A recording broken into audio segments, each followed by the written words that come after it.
ታውቃላችሁ የራሱ ራዕይ የሌለው ሰው ሙሉ ዘመኑን የሌላውን ሰው ህልም በማሳካት ሲባዝን እድሜውን እንደሚጨርስ ያስተማሯችሁ ሰዎች በሙሉ መሪዎቻችሁ እንዲሆኑ እድል አትስጡ።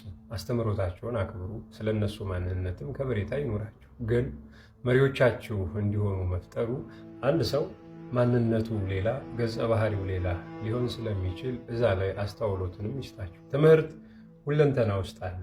አስተምሮት በሁሉም ቦታ ላይ ይገኛል። በሁለንተና ውስጥ ሁሌም ትምህርት ስላለ አውቆና ተምሮ መገኘቱ ሳይሆን ትልቁ ነገር ያላችሁን ነገር በስነ ስርዓት መጠቀምና ማስተዳደር ከቻላችሁ እናንተ ታላቅ ሰው ትሆናላችሁ። ግን እኛ እያደረግን ያለነው በራሳችን ህይወት ተዋናይ ሳይሆን ተመልካች ነው። ዓለም ትንንሽ ውስን ተዋናኞችን ወደዚህ ምድር ስትልክ አብዛኛው ሰው ደግሞ ኦዲየንስ እና ተመልካች ሆኖ የራሱንም ህይወት መልሶ በሌላው ሰው ማየት ይፈልጋልና እዛ ላይ አስተውሎት ይኖራችሁ። ይሄንን ልላችሁ የወደድኩት የሆነ ዘመን ላይ አጥፍቼ ይሁን ሳላጠፋ ከኋላ አንድ ድምፅ መጥቶ ባላገር አለኝና ዘወር ብዬ አይቼው ሰውየው ላጥፋ ስላልገባኝ አየሁትና እንዴት አወከኝ አልኩት። ምላሽ አናዶታል። ትኩር ብሎ አየኝና ገበሬ ነው ደገመልኝ።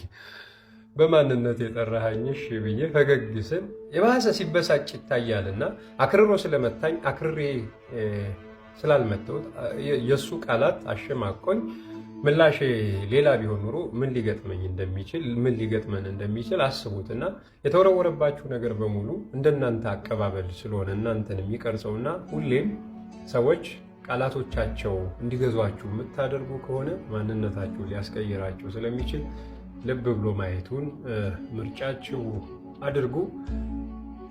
እንደተለመደው እኔ የገበሬው ልጅ ዮሐንስ ሽፈራው ነኝ። ጥሩ ጅራፍ ሲቀጣችሁና ሲገራችሁ ማስተዋልን ያድላችኋልና ማስተዋልን ይድላችሁ እላችኋለሁ። ከተለያየ ሀገራት ከተለያዩ ዓለማት ማግኘት ፈልጋችሁ እኔን የምትመጡ የተወሰነ እውቀት ጎላኛለችና እሷን እውቀቴን ሙሉ እስከማደርጋት ጊዜ እንድትሰጡኝ እንዲሁም ልሰራቸው ያቀድኳቸውን ነገሮች በሙሉ ከውኜ እስክገኝ ድረስ ያንን እድል ባትነፍኩኝ እላለሁ። ሰላሙን